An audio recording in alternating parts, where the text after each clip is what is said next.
Bienvenue dans Mon Argent, Mes Projets.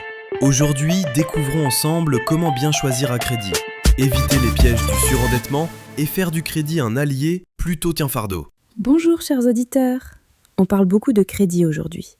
Entre les banques, les microfinances, les crédits via mobile money, sans oublier les tontines, les offres ne manquent pas. Mais comment s'y retrouver ? Monsieur Begré, pourquoi tant de personnes tombent-elles dans le piège du surendettement ? Bonjour Léa. Bonjour chers auditeurs. Le problème vient souvent de deux choses. D'abord, on prend un crédit sans bien comprendre ses conditions. Ensuite, on cumule plusieurs crédits à la fois. Résultat, on rembourse plus que ce qu'on gagne et on s'étouffe financièrement. Prenons l'exemple de Kwasi, salarié à Abidjan.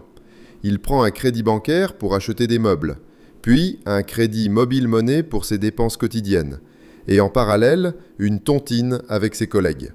À la fin, il consacre plus de 60% de son salaire à rembourser des dettes.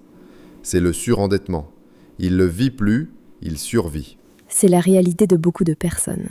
À l'inverse, Adama, chauffeur de taxi, prend un crédit à la microfinance pour acheter un véhicule d'occasion. Chaque jour, il travaille et rembourse petit à petit.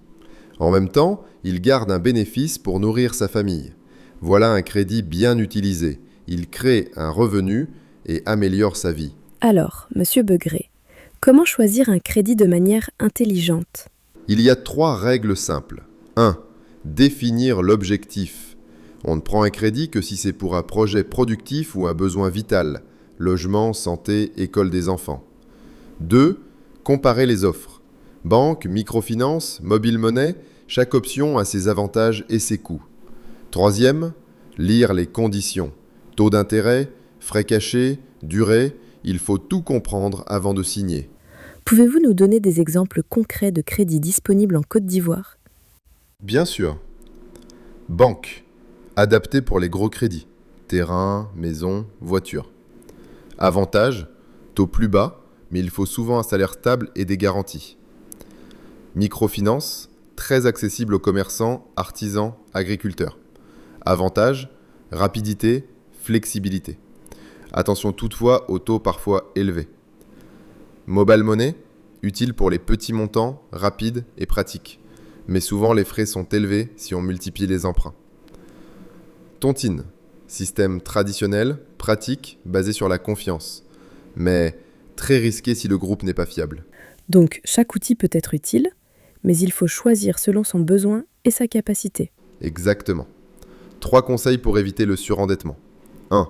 Ne consacrez jamais plus de 30% de vos revenus mensuels au remboursement. 2. Gardez toujours une épargne d'urgence, même quand vous remboursez un crédit. 3e, n'accumulez pas plusieurs dettes en même temps. Et 3 erreurs fréquentes, emprunter pour des dépenses de plaisir, mariage fastueux, habits, gadgets. Accepter un crédit sans lire le contrat. Se dire « je vais prendre un autre crédit pour payer le premier », c'est la route directe vers le surendettement. Je me souviens d'une couturière à Abidjan. Elle a pris un petit crédit en microfinance pour acheter une nouvelle machine. Grâce à elle, elle a doublé sa production et a pu rembourser rapidement. Aujourd'hui, elle emploie 2 apprentis. Son crédit l'a fait grandir. Mais son voisin, lui, a pris un crédit mobile money pour organiser une fête. 3 mois après, il remboursait encore, sans aucun bénéfice. Voilà qui illustre bien la différence entre crédit utile et crédit inutile. Chers auditeurs, le crédit n'est pas un ennemi. C'est un outil puissant si vous l'utilisez bien. Avant d'emprunter, posez-vous 2 questions. Est-ce que ce crédit va améliorer ma vie demain ? Et est-ce que je peux vraiment le rembourser sans me mettre en danger ? Merci beaucoup, monsieur Begré. Moi, je retiens une phrase. Le bon crédit construit, le mauvais crédit détruit. À vous de faire le bon choix. Mon Argent, Mes Projets. Une initiative de l'APIF avec l'appui du PAGDS et de la Banque mondiale. Parce que gérer son argent, ça s'apprend.